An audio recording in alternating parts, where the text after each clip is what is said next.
Sterling Anna here with the Oceanside International Film Festival's reunion of Stephen King's Thinner. We're here with Joe Mantegna, and we would love to know, what is it like knowing that after all these years, Stephen King's Thinner has found a reappraisal with horror fans all over the world. It's now gaining traction to being one of everyone's favorite Stephen King movies. Rightfully so, as we've been fans of it our whole lives.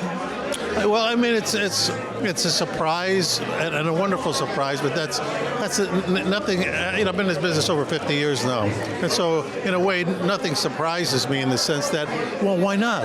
If that's the way it plays out, then that's the way it plays out. So the public ultimately makes that decision, and if they've embraced the movie in that way, I'm just thrilled, and I have such wonderful memories, and I'm glad to be here and to see a lot of these people who I haven't seen in 30 years, and it's just been great. Your longest running TV role is a role that predates another famous Tony. I saw an interview with you recently in which you were talking with Queen Latifah, in which you based the voice of Fat Tony on a relative of yours. And it was a Hail Mary audition that won you now upwards of 30 seasons. How did that go about?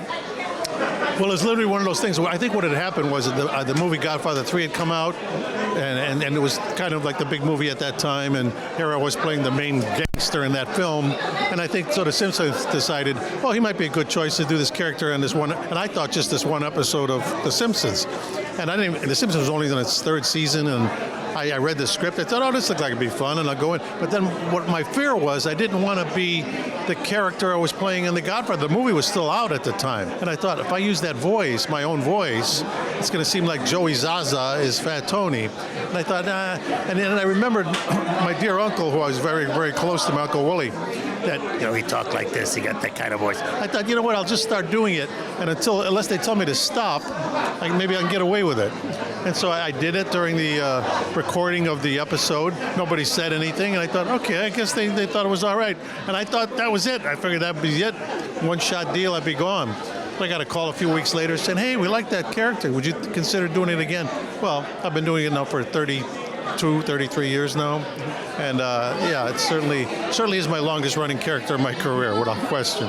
And that being said, at this point, you've played pretty much an equal amount of people on the right side of the law and on the side of crime. And how has this synergy influenced each other and kind of maybe helped find the character, having played the alter of both so many times now? Well, that's a good question, and I think that's the trick. One of the main tricks in acting is to find that opposite within the character that you are. So in other words, I think whenever I've played the good guys, I always try to think of what are the bad aspects of this person. And the same thing with playing the bad guys, or someone who might perceive as the bad guys.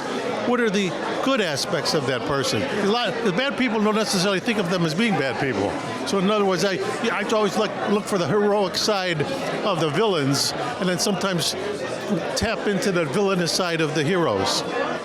And lastly, I find myself very fortunate to have eaten at one of the greatest restaurants that once graced our beloved Burbank, California. And I would love to know, how has your long-lasting rapport and friendships with chefs such as Emeril Lagasse kind of paved your way to adding renowned restaurateur to your wide list of accomplishments? Well, I got to give my wife all that credit. I mean, she's a wonderful cook. She knew right away she always wanted to take a shot at opening a restaurant. She had that ability to she could go to a restaurant and taste something and know just by tasting what the ingredients were and maybe how to duplicate it, things like that. So she always had that knack. So I just feel blessed that I was in a position to at one time say, you know what, you want to open a restaurant, let's do it. And so for 16 years we had the restaurant Taste Chicago in Burbank. It was a great experience. We had a lot of fun, made a lot of friends, a lot of memories. And then we were done. She basically said, you know what, it's a tough business. We don't need to be doing this anymore. It wasn't my day job, but I'm glad we did it, and I'm glad for her that we were able to make it succeed. This is a wonderful day.